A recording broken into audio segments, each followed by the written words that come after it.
pas une mauvaise couche. Donc, les ateliers 14h15.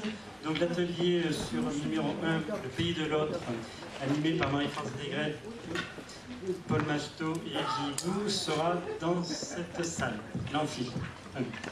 L'atelier numéro 2 sur le proche et le lointain, donc on a un petit peu adapté, parce qu'on reprendra aussi la question de l'engagement et de la distance, sera animé par Daniel Rouleau, Pascal Crété et moi-même.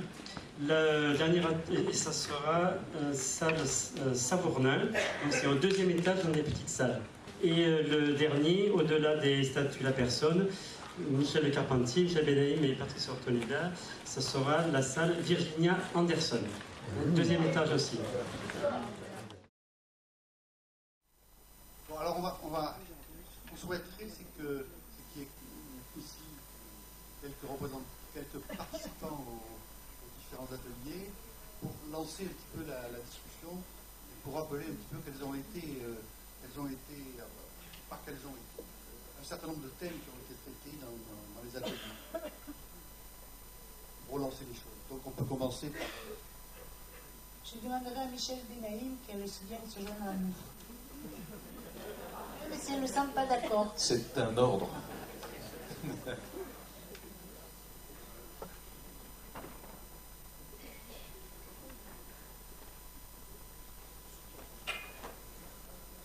Alors, c'est dans les ateliers.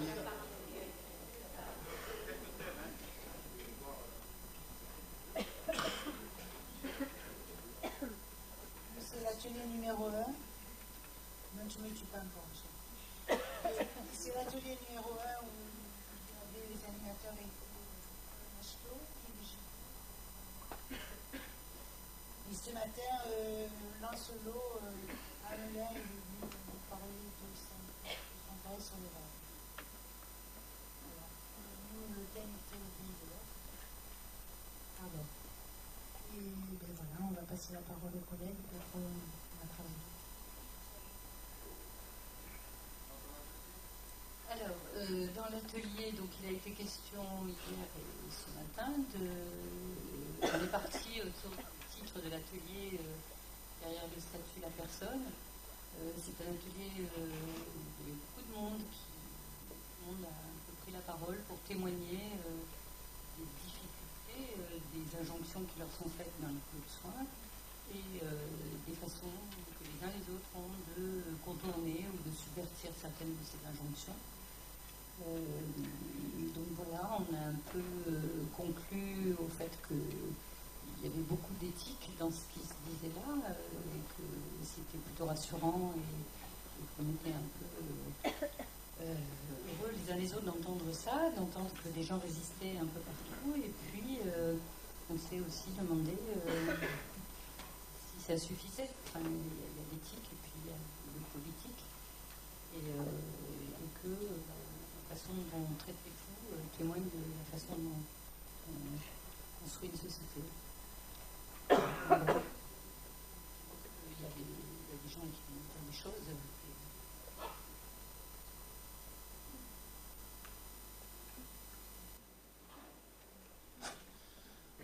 Oui, en fait, c'est ça, ce qui semblait comme ça, une traduction. Alors il semble que ce qui est compliqué un peu partout, c'est au fond parce que c'est Maldinet qui parle du paysage comme ça.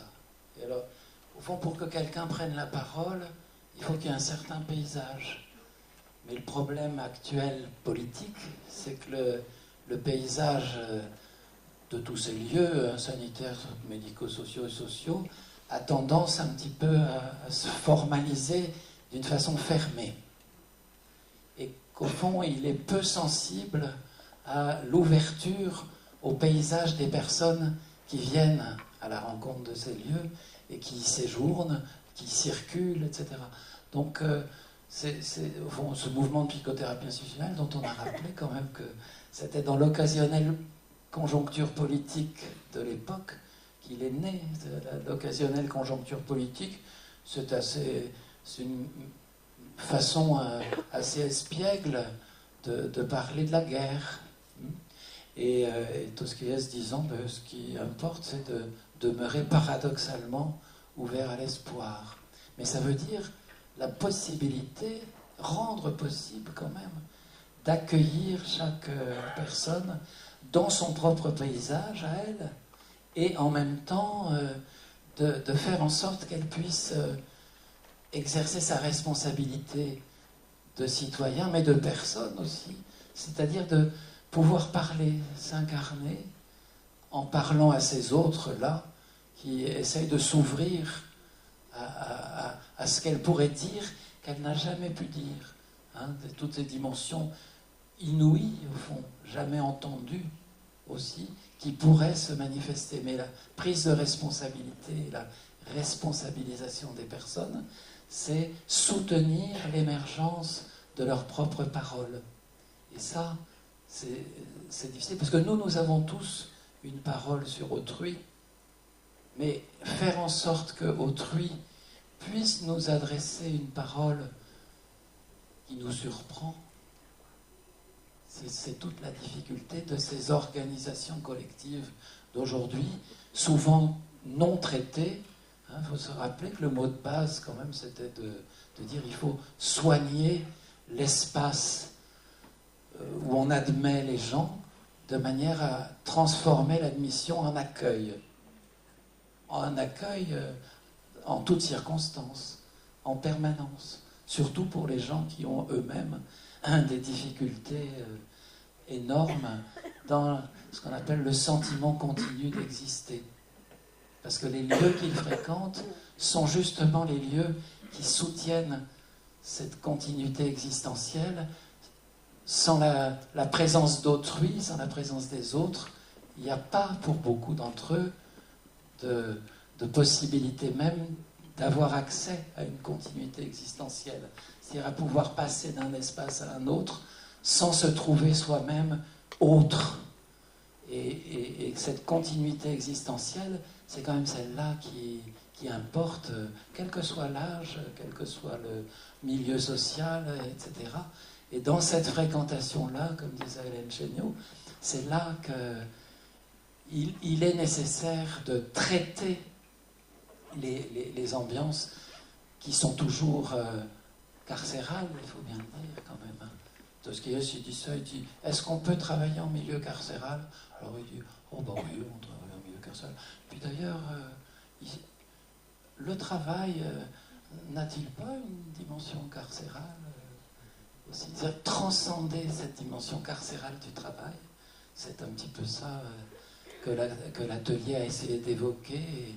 Et enfin, voilà, c'est une traduction un peu lointaine, mais voilà.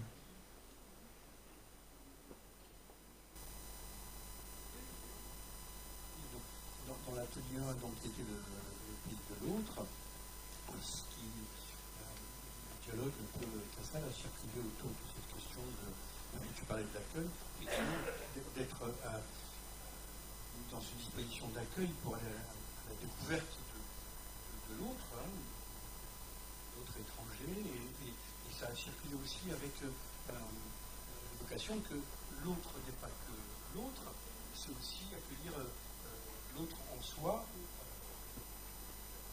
de la nation. Et puis ça a circulé aussi à partir de l'expérience du monde sur la question de l'accueil des migrants et je pense un peu les gens qui travaillent dans cette mission sont confrontés. Voilà. Et puis aussi, surtout, ce matin, c'est Lancelot Hamelin qui est auteur, qui est écrivain, auteur de théâtre, qui a transmis un peu cette recherche et son travail dans le cadre d'un collectif sur le recueil des rêves des personnes qu'il rencontre dans des passants, voilà, des passants, des gens dans la rue qu'ils peuvent croiser. C'était tout à fait passionnant ce que vous avez évoqué, que vous êtes dans la salle.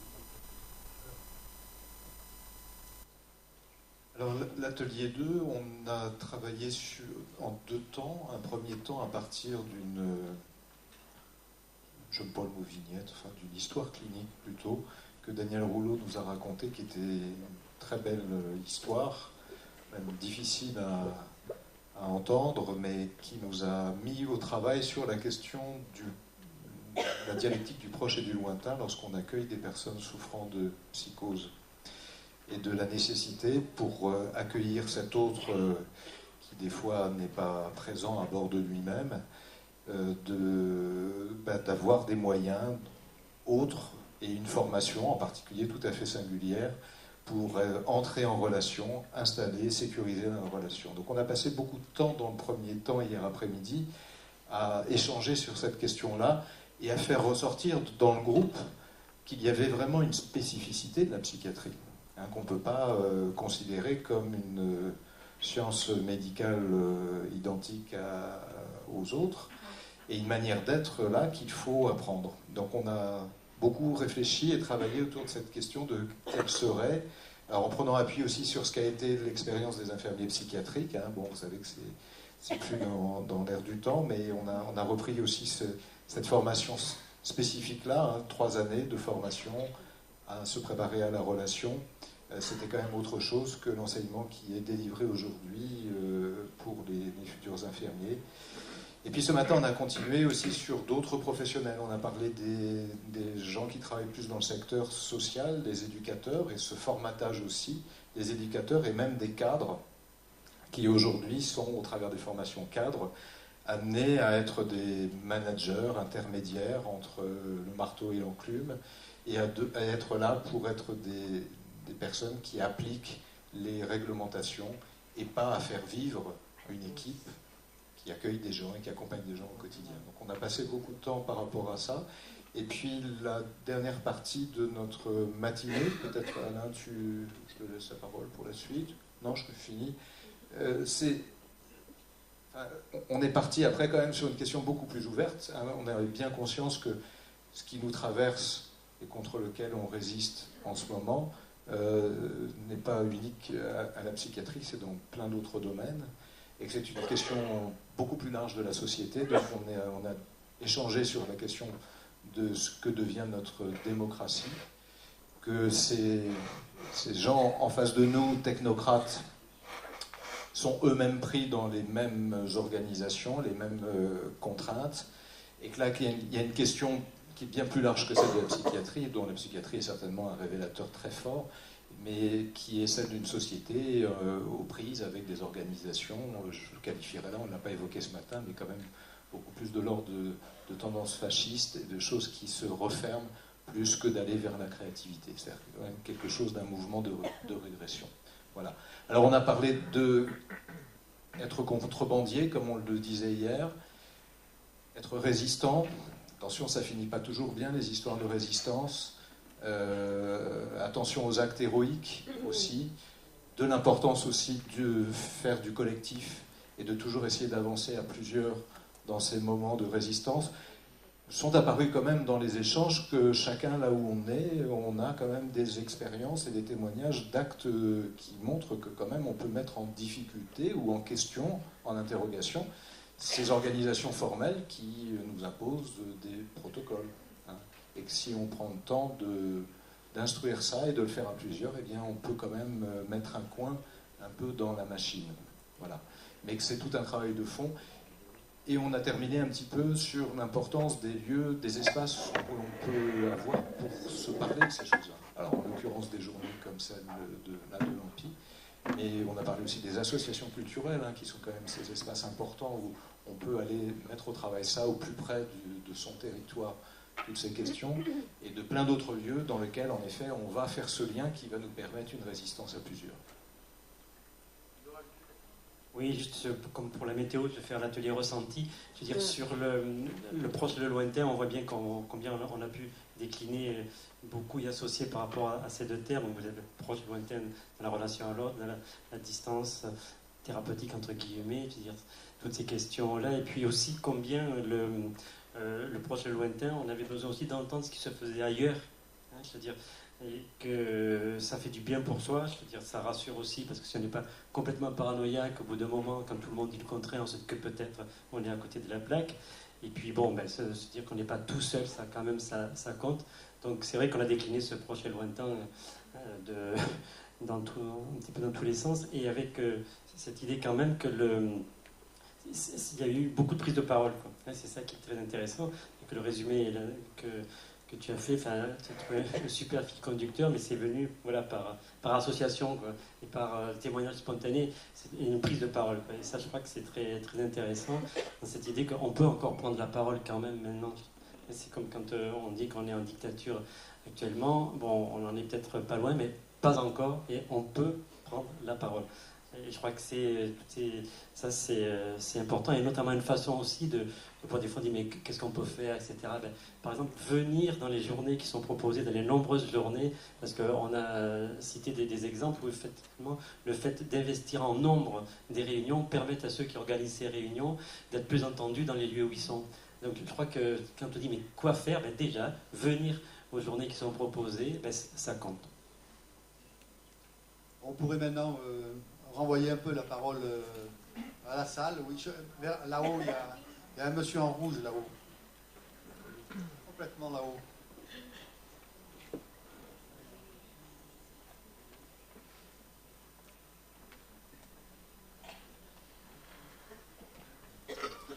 Bonjour.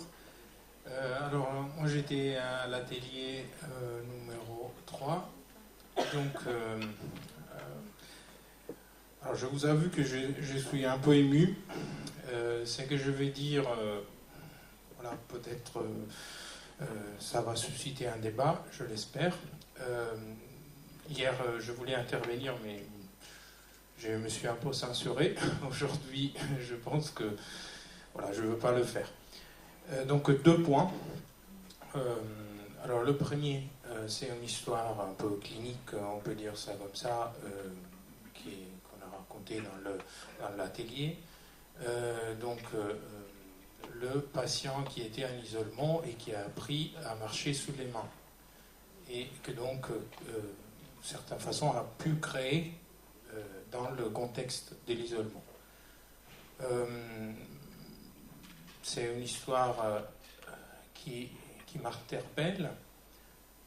Pourquoi ? Parce qu'on a un phénomène, donc le patient qui marche sur ses mains et qui apprend quelque chose, qui crée, grâce à une situation de contrainte, dans un contexte de contrainte, qui sous-tend un discours qui, à mon avis, justifie ce type de situation. C'est-à-dire, on peut dire, nous, qu'est-ce qu'on fait ? On observe que le patient a pu créer dans un contexte de contrainte. Donc, le discours implicite, me semble, a posteriori, je dis, il a créé, donc, voilà, ça fait partie de nos pratiques. Et je pense que ça, personnellement, je ne peux pas l'accepter. C'est-à-dire que c'est un discours où, en fin de compte, on explique a posteriori un phénomène et on finit par ne pas le changer. Ce n'est pas un discours qui est de changement. Pour moi, ici, on n'est pas ici pour transcender. On ne peut pas travailler un milieu carcéral. On est ici pour changer. Au moins, moi, je suis ici pour changer des pratiques. On n'est pas ici pour faire l'analyse et ensuite se dire que, je ne sais pas, on parlait aussi de la blouse blanche. Peut-être la blouse blanche, elle est ici parce que ça répond à une question, entre guillemets, hygiénique, qui répond aussi aux difficultés et peurs, aux angoisses de psychotiques. Ça, c'est une autre analyse a posteriori qui a tendance à justifier le phénomène et à ne pas le changer. Alors ça, je voulais le pointer parce que je ne peux pas me taire sur ce point-là. Deuxième point, hier, j'ai entendu une chose, j'ai des origines italiennes, donc j'ai demandé vraiment si j'avais bien entendu. À un moment donné, M. Delion a dit, parlant de la psychiatrie de secteur, de la psychothérapie institutionnelle, il a dit ils vont nous casser nos joujoux. Alors je pense que là c'est vraiment le centre de la question. Pourquoi tout ça est resté nos joujoux ? C'est ça le problème. Ça veut dire qu'on pense que c'est quelque chose à nous et c'est pas aux usagers.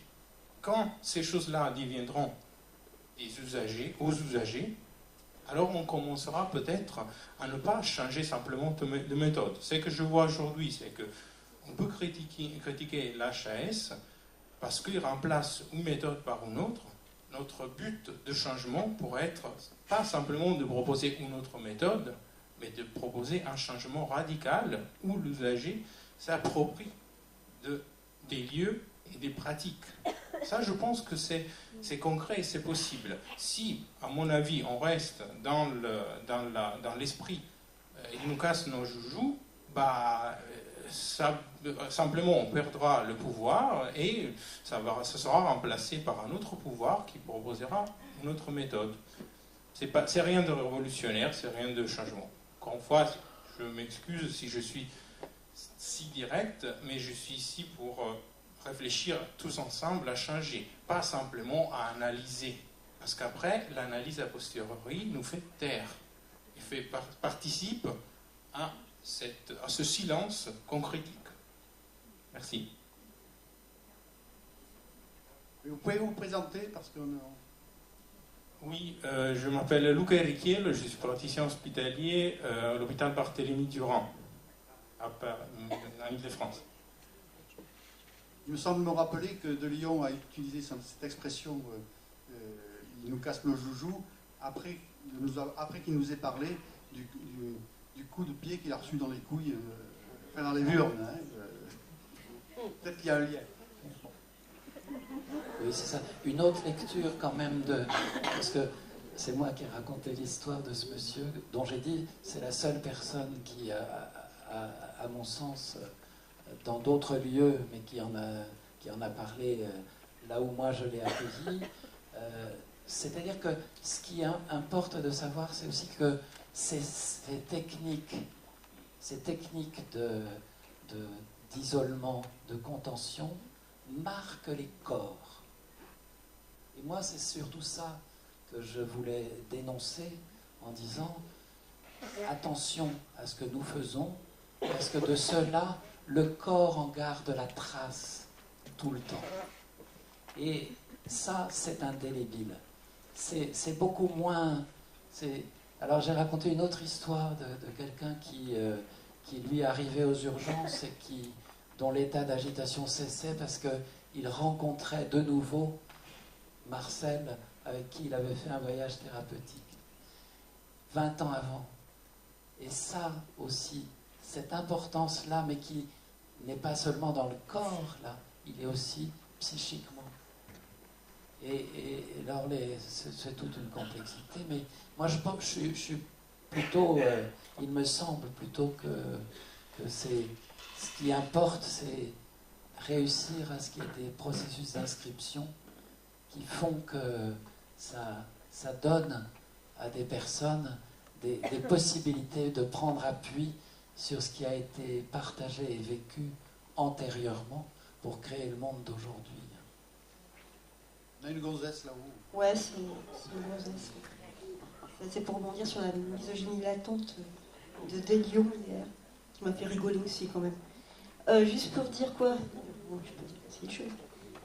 Un jour j'avais écrit, mais vous vous rendez compte, moi j'écris cette prison du rêve de qui n'a plus que ça. C'est-à-dire, monsieur le Carpentier, figurez-vous, lorsque vous êtes enfermé, interné, séquestré ou quoi qu'il arrive, j'ai l'impression quand même que tout votre être, votre cervelle et compagnie, tout ce qui se mélange là, tente de survivre. Alors bon, certains vont marcher sur les mains en se racontant des trucs. Après, d'autres vont inventer des univers, d'autres vont se replonger dans des choses extrêmement anciennes.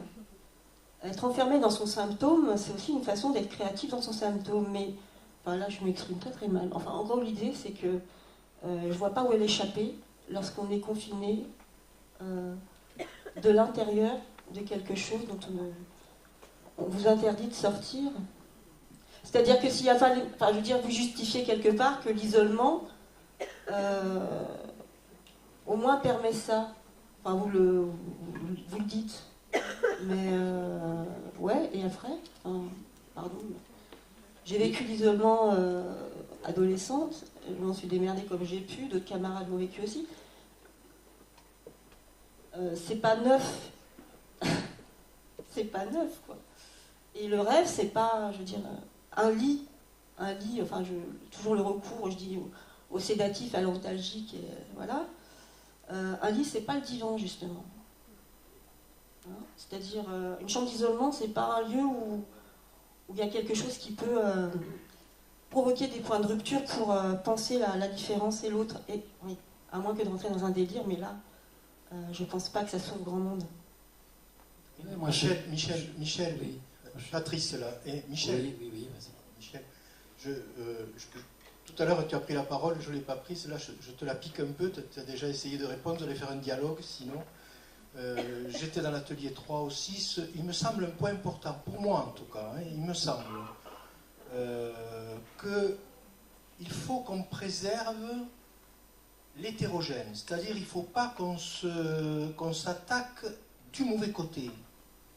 Il faut qu'on préserve de l'hétérogène, et il me semble que dans l'atelier, par exemple, moi et Michel, on est très hétérogènes dans cet atelier, dans ce qu'on a fait, avec ta volonté du politique, avec ce qui a été amené sur effectivement l'enfermement, les chambres, la contention, les blouses, et que là, il y a effectivement bagarre à mener. Et donc, on peut rappeler nos histoires militantes, et passées et actuelles. Hein. Et en même temps, moi, par exemple, je n'ai pas dit un seul mot de mon militantisme. Tu vois? Ça ne veut pas dire que j'en ai pas eu, hein, et que je n'en ai pas. Mais ce qui me paraît important dans l'hétérogénéité, c'est effectivement aussi la lecture clinique. Et il me semble que l'atelier a tenu ces deux pôles-là, ces deux poules-là, et que ça, c'est les deux jambes de la psychothérapie institutionnelle. Et qu'on peut se réserver l'une parce qu'on sait que le collègue va parler de l'autre, mais ça ne veut pas dire qu'on ne se respecte pas et qu'on ne se soutient pas et qu'on ne va pas en marche ensemble. Hein? Et dans nos vies, c'est un peu comme ça aussi, me semble-t-il, quoi. Alors je crois qu'il faut faire très très attention aux effets de salle et d'interpellation, hein, comme les deux vôtres, là.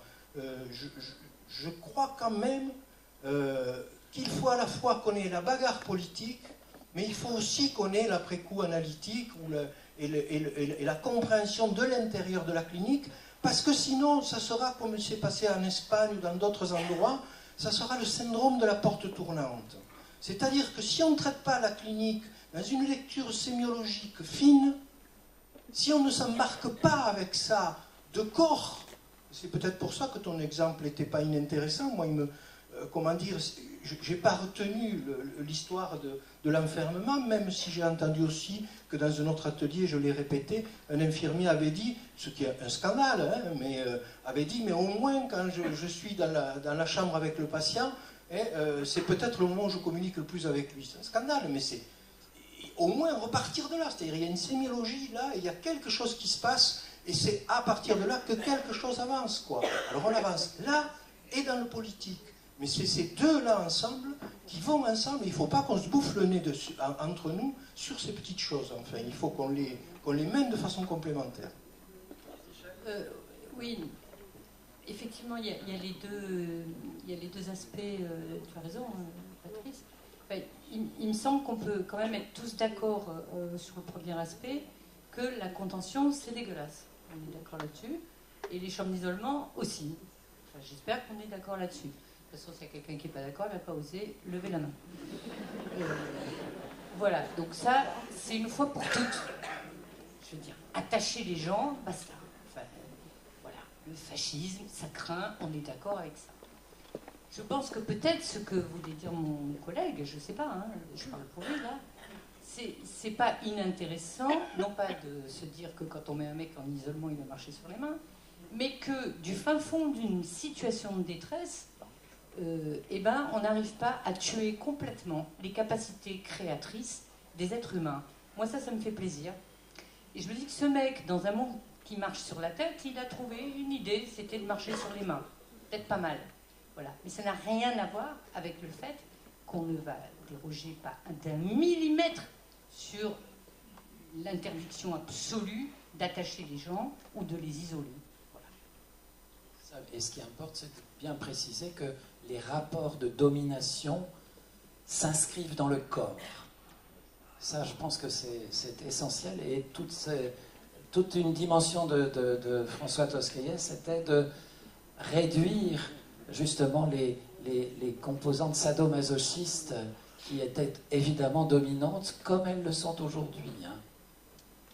Dans tous les lieux où la contrainte est de rigueur, c'est la dimension sadomasochiste qui marque les corps de tout un chacun. C'est-à-dire que les burn-out aussi dans la souffrance au travail des gens que nous connaissons sont liés au fait qu'ils sont conduits et obligés de faire des choses qu'ils réprouvent. Et c'est ça qui est extrêmement difficile, et c'est pour ça qu'il faut des stratégies collectives pour réussir, me semble-t-il, à remettre en question dans le travail même que nous faisons ce que nous réprouvons et que nous puissions le partager de manière à créer de l'ouvert dans la possibilité d'accueil. Oui, Serge Claude. Moi, je voulais venir plutôt, d'abord sur la partie enfermement, contention. Moi, j'ai eu la chance, en 1978, de faire mes études d'infirmier dans un hôpital à Sarreguemines où il n'y avait pas de contention et pas d'isolement. Donc, apprendre à soigner autrement, même les situations les plus compliquées et parfois très violentes. Je pense que ça, c'est un vrai travail. Ce qui signifie en même temps, cette expérience m'a aussi quand même appris à ne pas forcément jeter la pierre sur ceux qui ont été formés avec ces outils-là, parce que justement, je pense que ça, du coup, il y a une banalisation. Et ce qui me paraît important, c'est qu'on travaille avec eux pour leur permettre de faire autrement. C'est-à-dire que je ne suis pas pour la culpabilisation. Par contre, moi, je suis persuadé qu'on peut soigner sans ça. Et qu'on n'en a pas besoin. Même parfois, dans les situations les plus extrêmes, il y a d'autres possibilités de faire. Mais je voulais surtout revenir sur la deuxième partie de notre collègue de Barthélemy Durand, sur la question de l'usager, voire du citoyen, par rapport aux enjeux de la psychiatrie. Parce que je pense que la question de la place du patient dans le dispositif, ça pose vraiment de manière radicale la question de la place du sujet. Parce que si on dit que la question de la finalité de nos pratiques, entre traiter, pour vous caricaturer, entre traiter ou soigner, ne regarde que les soignants, ça signifie que malgré tout, on considère que le patient n'est pas sujet. Ce qui ne veut pas dire qu'on serait tous à égalité dans les choix cliniques, ou que le patient devient son propre thérapeute. Mais je pense que de poser la question, cette question, non pas que entre nous, mais dans la société, transforme radicalement la question. Et je pense que ça... Parce que si on ne le fait pas, on reproduit quand même une forme d'aliénation sociale, hein, par rapport au fait que le patient est quand même notre objet. Je pense que donc ça, c'est une question fondamentale. Et il me semble important que du coup, y compris dans nos colloques, et ça commence à se faire, on ouvre aussi aux autres. Et par exemple, l'année dernière, j'avais été invité à revenir à Maison-Blanche aux journées de l'association scientifique et culturelle, où il y avait des patients pendant le colloque, et bien ça change radicalement les choses. Et ça n'empêche pas, en même temps, de poser les questions telles qu'elles se posent et telles qu'on les pose ici. Voilà. Oui, juste un mot pour suivre ce que dit Serge. Bien sûr, c'est sympa de considérer les gens comme des sujets, sauf qu'il faut peut-être mettre en place des conditions d'émergence de la subjectivité. Et que je ne suis pas sûre que attaché et isolé, on ait beaucoup de conditions d'émergence de ça.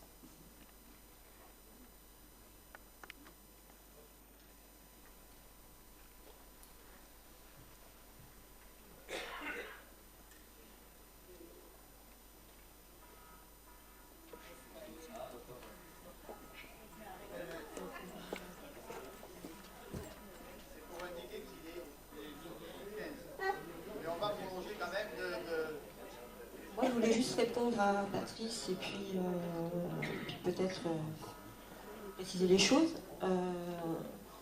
Moi, j'ai un vécu patient. Moi, j'ai un vécu d'enfermement. Et moi, je sais ce que ça fait de passer plusieurs semaines dans une chambre avec un sas, parce que croyez-moi, on n'entend pas ce qui se passe de l'autre côté du couloir. D'ailleurs, c'était assez rassurant, puisque moi non plus, j'entendais pas les gens.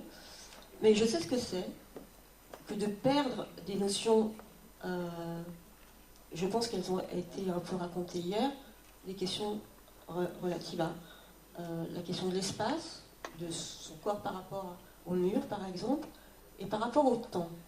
Et lorsque c'est brouillé conséquemment, et ça peut venir vite, on peut faire un acte créatif, ou je sais pas,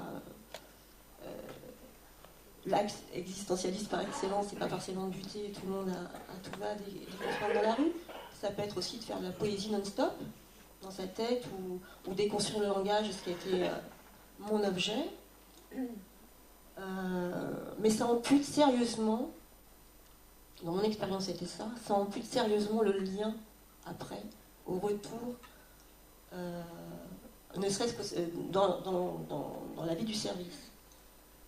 Moi, j'ai arrêté de parler après, c'est-à-dire sortie de chambre d'isolement, ça a duré que 3 semaines, entre guillemets que 3 semaines, à des âges où on trouvait ça aberrant, peut-être, bref. Mais j'ai continué cette dynamique, voilà, autopoétique, de trucs comme ça. Et ça, j'étais plus avec les gens. Et ça a duré quelques années, je ne savais plus parler. Alors, bien sûr, alors je peux me targuer de ça, j'ai déconstruit le langage, je suis trop forte, voilà, très bien.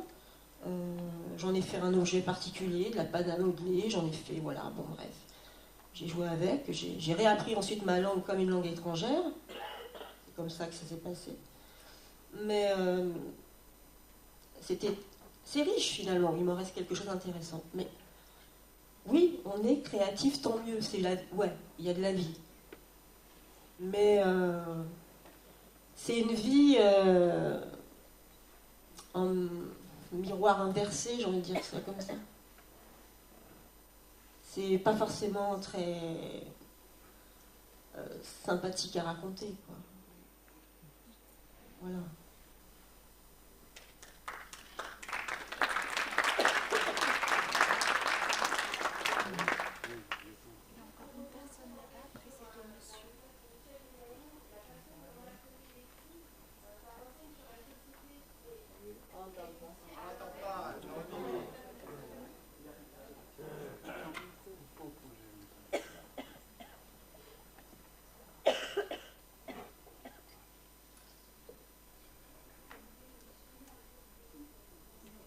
Parce que effectivement, la société et sa façon de considérer les malades psychiques a un effet sur les personnes qui sont atteintes de folie. Et ça, c'est très important de le garder en tête. C'est-à-dire que ça me fait penser à un jeune adolescent qui a décompensé l'année dernière, qui était déjà...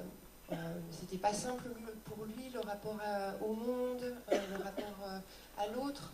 Mais il se maintenait, il arrivait à se maintenir dans son école spécialisée.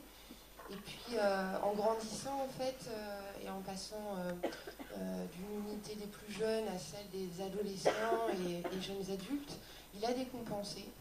Et ça a été, au départ, ça a été surtout avec les parents qu'on a fait lien, c'est-à-dire, pour eux, il était nécessaire de l'hospitaliser, ce jeune, mais pour eux, c'était dramatique.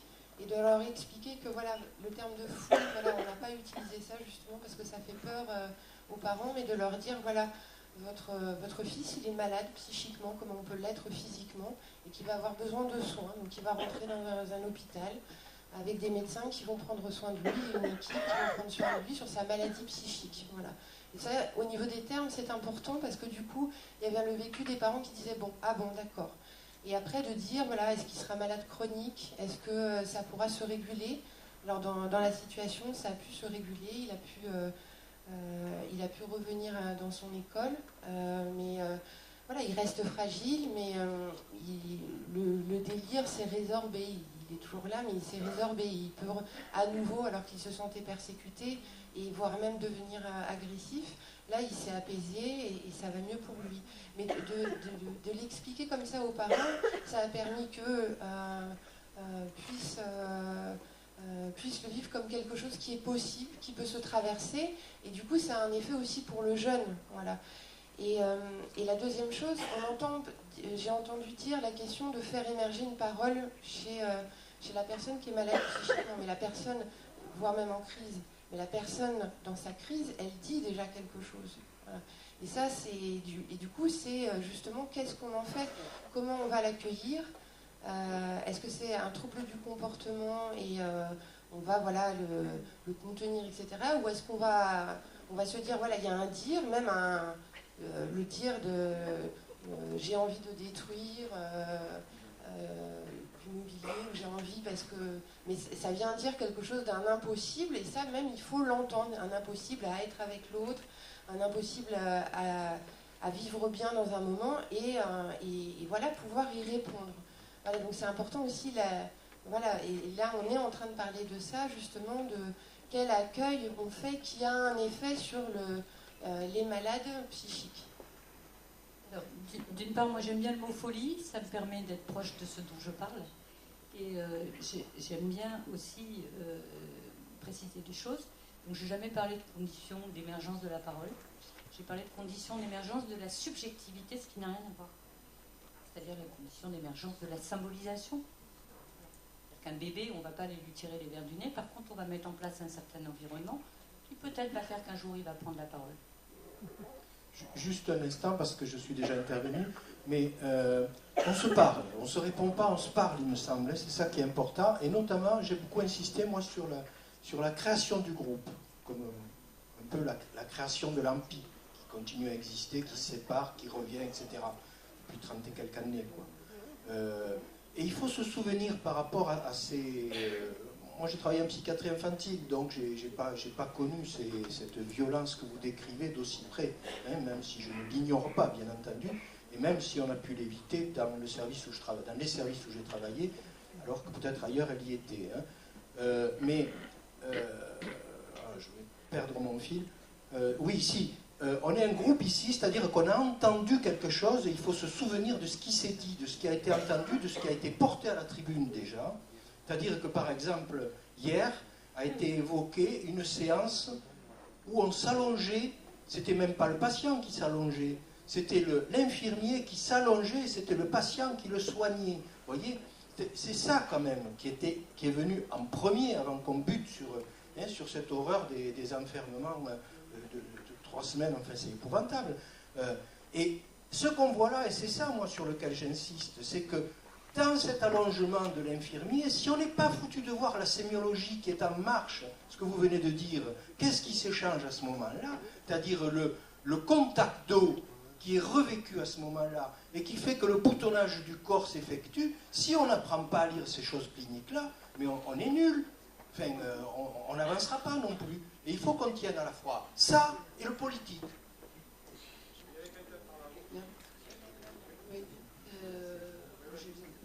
J'ai une réaction là, parce que dans les échanges que nous avons, c'est comme si ça allait de soi que nous sommes sujets. Or, dans nos vies, nous sommes en permanence sujets et objets. Et quand on est objet des protocoles, alors on fait quoi? On ne remet pas en question le protocole. On est objet, c'est le protocole qui nous... Donc, si on prend conscience du fait qu'on est en permanence sujet-objet, nous avons, nous, à nous faire sujet, d'abord, pour pouvoir subjectiver, hein, comme dit Michel. Donc, ça, c'est vraiment de retour sur soi, de questionnement sur soi, c'est indispensable. C'est indispensable, sinon on ne peut pas avancer. L'autre réaction, c'est par rapport à la pédopsie. Je vais vous dire, moi, j'ai d'énormes inquiétudes en ce moment, parce que je vois arriver des petites adolescentes avec des ordonnances. Ça m'est très difficile de dire, parce que je pense à une jeune fille en particulier qui vient d'arriver de service de pédopsie, arrivée dans un foyer, hein, avec une ordonnance où il y a 3 neuroleptiques associés. 3 neuroleptiques, tenez-vous bien, Loxapac, Risperdal, et puis je ne sais plus lequel, alors Teralane bien sûr pour dormir, Limovan, etc. Qu'est-ce que c'est que ça? Qu'est-ce que c'est que ça? Et c'est de plus en plus, on voit arriver des jeunes, des moins jeunes, avec des ordonnances. Le tertiaire, n'en parlons pas, là c'est monnaie courante. Hein. Je veux dire, une jeune fille qui se manifeste un peu à l'école, elle est mise sous tertiaire. Donc quand même, on est face à une situation qui est dramatique. C'est-à-dire, c'est de l'ordre de l'enfermement, là. Les pédopsies sont enfermés dans quoi? C'est un rapport magique aux molécules? C'est quoi? Ils sont objets des laboratoires pharmaceutiques? C'est de l'assassinat. Alors, tu vois, c'est des assassins qui s'ignorent comme tels. Et c'est là où je parle d'objets. Tu vois? J'ai fini.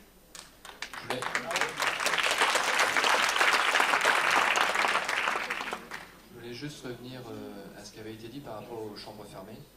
Présente-toi. Oui, justement, j'allais y venir. Je suis Cédric Niquet, je suis infirmier en UHTP, en unité fermée, à Bondy, dans le 93. Quand on est parti mercredi soir, on avait 6 chambres fermées. On avait la chance de ne pas avoir de contention. C'est effectivement quelque chose qui est très douloureux pour nous, de mettre les patients en chambre fermée. C'est encore plus douloureux de les voir contentionnés. On est 2 infirmiers et un aide-soignant.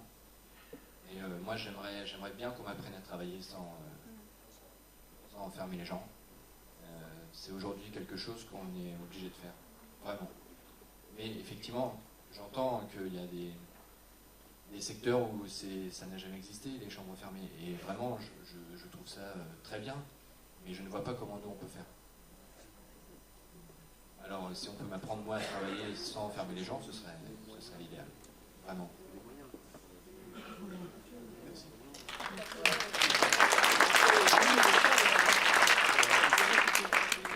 Une ou deux autres interventions? Caseroto. Voilà. Hier, j'ai parlé brièvement de 1984 et du règne de Orwell, qui est une forme de dictature, on connaît, mais il y en a une autre. Il y en a une autre qui est ça y est maintenant, il y en a une autre qui est dans un roman aussi d'Aldous Huxley, qui est Le meilleur des mondes. C'est 2 formes de dictature, une est plutôt douce, et avec des médicaments, etc. Et il paraît qu'il y a eu une correspondance entre les deux, entre les auteurs, Aldous Huxley et Orwell. Bon, et Aldous Huxley disant non, c'est pas ça là, notre avenir, c'est pas ce que vous décrivez, notre avenir comme dictature, c'est ce que je décris moi. Je crois qu'on aura la chance, peut-être, enfin, ou la malchance d'avoir les deux, quoi, c'est possible. Alors ça, c'était immédiat, mais après, il me semble qu'il y avait un fil, quoi, qui traversait tout ce que j'ai entendu aujourd'hui à d'autre part. Excusez-moi si c'est elle, la Kid de Hoche, qui a tissé, il faut tisser des fils, mais il me semble qu'il y a quelque chose qui a différencié tout le temps, et sur lequel on bute sans arrêt, c'est des catégories qui sont les choses, les pensées et le monde. Et elles sont complètement séparées, et pourtant il faut les articuler. Quand on commence à les confondre, c'est là que ça déconne, soit au niveau individuel, soit au niveau collectif. Donc voilà, c'est une... Ça. Tout le monde me regarde avec des yeux comme ça. Qu'est-ce qu'il dit celui-là alors? Non mais voilà, donc du coup je suis bloqué par vos regards. Si tu persécutes, on a des médicaments. Non, oui, alors sur les mots, oui. Je crois que souvent on pense que ce sont les choses qui sont en question, et on s'accroche là-dessus. Après, ce sont les mots sur lesquels il faut incriminer, parce que les mots, chacun croit les employer selon son bon plaisir. En fait, ils ne nous appartiennent pas. Et puis, une fois qu'ils sont lancés, ils sont interprétés par d'autres de façon différente. Et de façon différente. Alors, on accuse les choses, alors que ce sont les mots qu'il faut peut-être interroger dans notre façon de voir les choses, de les Mais les mots, c'est le pluriel du mal. Oui, oui, bien sûr. Avec les jeux de mots.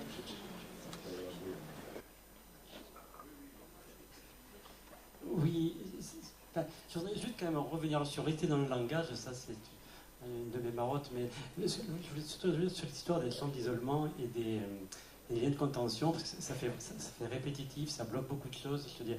Et même si on dit c'est l'horreur, mais après, bon, ça y est quand même. Donc, et l'idée, si on est dans un mouvement de psychothérapie institutionnelle, ce serait plutôt d'essayer de réfléchir en termes de symptômes, de qu'est-ce qui se dit là, et que c'est pas si simple que ça, je veux dire, de modifier, je veux dire, un comportement, parce que soit on est effectivement, il y a la solution, Michel, qui c'est qui est pour les contentions. C'est vrai qu'ici, eh bien oui, mais le langage est un éternel malentendu, je veux dire, c'est pour ça qu'on échange. Donc, on peut accepter que l'autre n'entende pas ce qu'on a essayé de vous le dire. Donc, j'assume tout à fait ma perception de ce que tu as pu dire, est-ce que j'ai mal entendu. En tous les cas, je veux dire, l'idée c'est effectivement, quand on disait mais pourquoi on l'ouvre pas, etc. aussi. C'est vrai que peut-être qu'on l'ouvre pas parce qu'on se dit sinon on va se prendre un volet de bois vert, etc. Donc, je pense qu'il faut éviter le terrorisme dans tous les sens. Parce que si on l'ouvre sous le registre de la psychothérapie institutionnelle dans les services actuellement, on se prend le volet de bois vert. Mais si dans un mouvement de psychothérapie institutionnelle, je veux dire, si on n'a pas le discours officiel, à ce moment-là on se fait étendre, c'est pareil. Donc je pense que là où on peut peut-être s'entendre pour essayer de mettre au travail ce symptôme, c'est la première chose de dire que à un moment donné, moi c'est ce que je dis, c'est ce que je fais, c'est que lorsque je mets quelqu'un en chambre d'isolement, je veux dire, eh bien à ce moment-là je le fais au nom de ma perception de façon arbitraire, c'est-à-dire en tant que sujet, de non-assistance à personne en danger, et non pas au nom d'une technique médicale rationalisée. Et après, je dis, voilà, ben les gars, j'ai fait ce que j'ai pu, j'ai peut-être merdé, mais là, moi, sinon... Et après, on le met au travail, parce que ça évite quand même la culpabilisation sur les... Parce que quand même, globalement, tous ceux qui attachent et qui mettent en isolement, il y en a sûrement une proportion, comme dans toute vie, je dirais. Mais c'est pas que des sadiques. C'est-à-dire, ils prennent pas leurs pieds en faisant ça. Ça les fait un peu peut-être souffrir, et c'est peut-être un des éléments de la souffrance au travail. Donc je crois que cette question, il faut vraiment la mettre au travail. Qu'est-ce qui se dit là, quoi? Parce que bien sûr qu'on ne peut pas l'admettre. Nous, on est content, on se dit, bon, ça va, moi j'ai pas les contentions, j'utilise la chambre d'isolement, bon, c'est déjà ça, il y a toujours pire. Non, c'est ridicule comme position. Donc je pense qu'il faut vraiment mettre cette question au travail.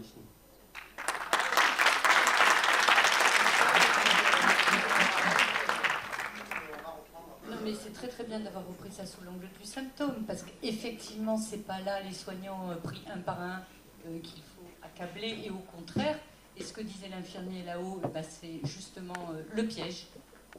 Parce que je pense que cette maltraitance ou cette ignominie concerne également les soignants, bien entendu. Quand ça va mal, c'est les plus faibles qui morflent. Voilà. Donc il y a les patients, puis il y a ceux qui s'en occupent. Donc il est bien évident qu'il n'était pas la question de culpabiliser quiconque. J'entends bien que si vous êtes 3 pelés, 2 infirmiers, un aide-soignant, et qu'il y a 6 patients qui vont très très mal, enfin on n'est pas débile, on sait bien que vous ne pouvez pas faire autrement dans ce que vous dites. Mais là, c'est pour ça que je pense qu'il faut vraiment amener les choses sur le plan du politique. C'est pas un par un là d'aller voir comment fait chacun, machin, ça n'a aucun intérêt. C'est